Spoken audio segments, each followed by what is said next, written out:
Hi, and welcome to Caroline's Reading Corner. I'm delighted that you've come to join us. Today we are going to experience the magical world of Dr. Seuss in his book, The Lorax.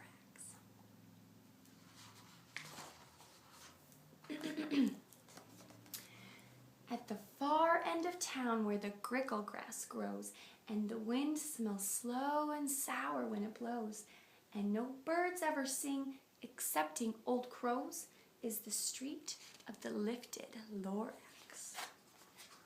And deep in the grickle grass, some people say, if you look deep enough, you can still see today where the Lorax once stood just as long as it could before somebody lifted the Lorax away. What was the Lorax, and why was it there, and why was it lifted and taken somewhere from the far end of town where the grickle grass grows? The old Onceler still lives here. Ask him. He knows. You won't see the Onceler. Don't knock at his door. He stays in his lurkum on top of his store. He lurks in his lurkum cold under the roof, where he makes his own clothes out of muttered moof. And on special dank midnights in August, he peeks out of the shutters, and sometimes he speaks and tells how the Lorax was lifted away. He'll tell you, perhaps, if you're willing to pay. On the end of a rope, he lets down a tin pail, and you have to toss in 15 cents and a nail and the shell of a great-great-great-grandfather's snail. Then he pulls up the pail and makes a most careful count to see if you've paid him the proper amount. Then he hides what you've paid him away in his snub, his secret strange hole in his grubulous glove. Then he grunts, I will call you by whisper-mophone, for the secrets I tell are for your ears alone. Slop! Down slops the whisper-mophone to your ear, and the old Onceler's whispers are not very clear, since they have to come down through a sneggerly hose, and he sounds as if he had smallish bees up his nose. Now I'll tell you, he says, with his teeth sounding gray, how the Lorax got lifted and taken away. It all started way back, such a long, long time back. Way back in the days when the grass was still green and the pond was still wet and the clouds were still clean. And the song of the swami swans rang out in space. One morning I came to this glorious place. And I first saw the trees, the truffula trees, the bright colored tufts of the truffula trees, mile after mile in the fresh morning breeze. And under the trees I saw brown barbaloots frisking about in their barbaloot suits as they played in the shade and ate truffula fruits. From the ripulous pond came the comfortable sound of the humming fish humming while splashing around. But those trees, those truffula trees, all my life I'd been searching for trees such as these. The touch of their tufts was much softer than silk, and they had the sweet smell of fresh butterfly milk. I felt a great leaping of joy in my heart. I knew just what I'd do. I unloaded my cart. In no time at all, I had built a small shop. Then I chopped down a truffula tree with one chop, and with great skillful skill and with great speedy speed, I took the soft tuft and I knitted a thneed. The instant I finished, I heard a gazop. I looked. I saw something pop out of the stump of the tree I chopped down. It was sort of a man. Describe him? That's hard. I don't know if I can. He was shortish and oldish and brownish and mossy, and he spoke with a voice that was sharpish and bossy. Mister, he said with a sawdusty sneeze, I am the Lorax. I speak for the trees. I speak for the trees have no tongues. And I'm asking you, sir, at the top of my lungs. He was very upset as he shouted and puffed. What's that thing you made out of my truffula tuft? Look, Lorax, I said, there's no cause for alarm. I chopped just one tree. I am doing no harm. I'm being quite useful. This thing is a thneed. A thneed's a fine something that all people need. It's a shirt, it's a sock, it's a glove, it's a hat. It's a snuggie. But it has other uses, yes, far beyond that. You can use it for carpets, for pillows, for sheets, or curtains, or covers for bicycle seats. The Lorax said, Sir, you are crazy with greed. There is no one on earth who would buy that fool thneed. But the very next minute, I proved he was wrong, for just at that minute, a chap came along, and he thought that the thneed I had knitted was great. He happily bought it for $3.98. I laughed at the Lorax. You poor stupid guy. You never can tell what some people will buy. I repeat, cried the Lorax, I speak for the trees. I'm busy, I told him. Shut up, if you please. I rushed across the room, and in no time at all, I built a radio phone. I put in a quick call. I called all my brothers and uncles and aunts, and I said, listen here, here's a wonderful chance for the whole Onceler family to get mighty rich. Get over here fast, take the road to North Nitch, turn left at Weehawken, sharp right at South Stitch. And in no time at all, in the factory I built, the whole Onceler family was working full tilt. We were all knitting thneeds just as busy as bees to the sound of the chopping of trefoil trees. Then, oh baby, oh how my business did grow. Now chopping one tree at a time was too slow. So I quickly invented my super axe hacker, which whacked off 4 trefoil trees at one smacker. We were making thneeds 4 times as fast as before, and that Lorax, he didn't show up anymore.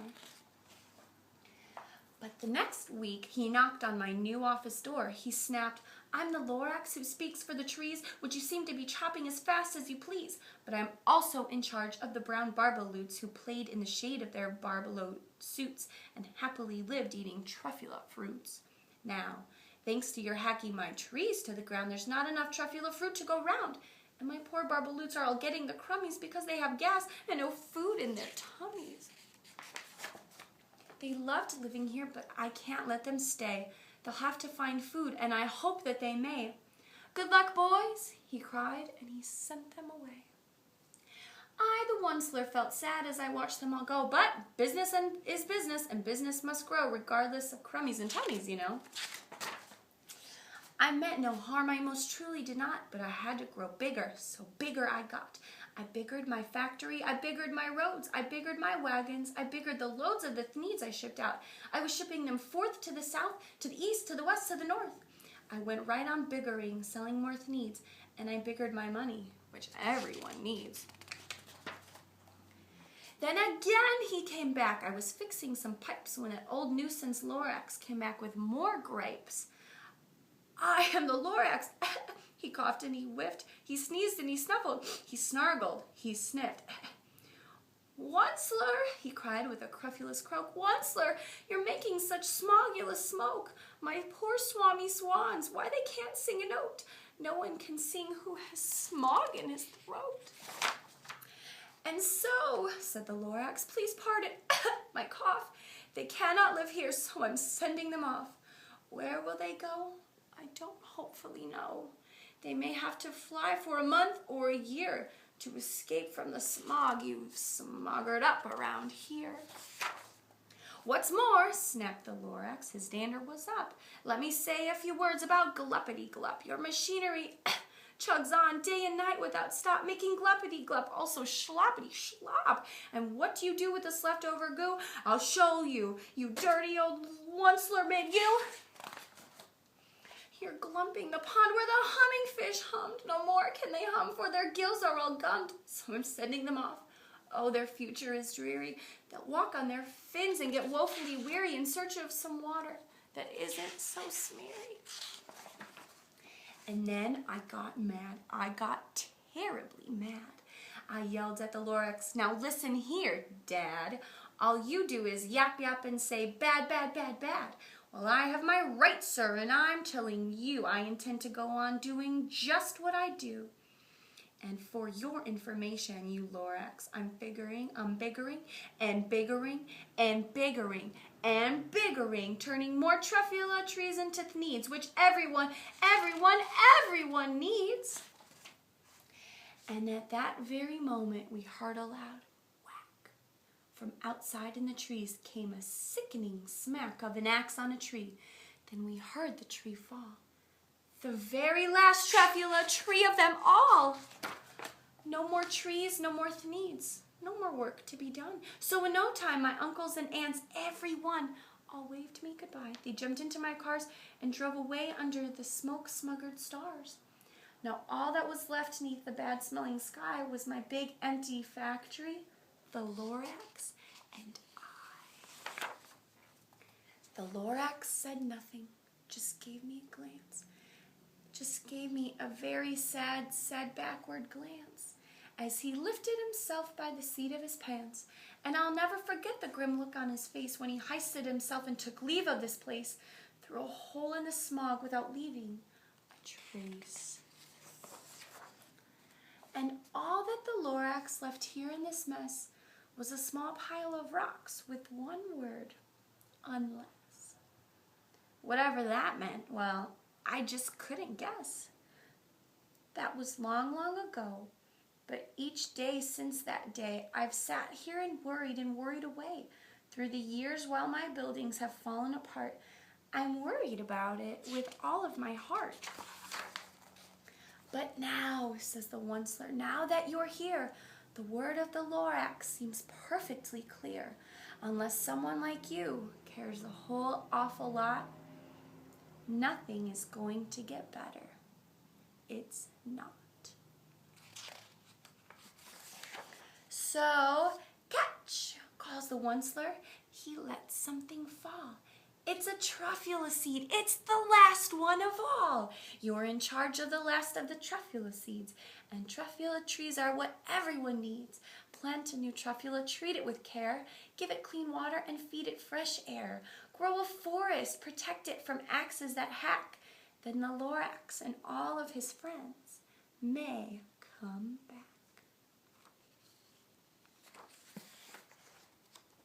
The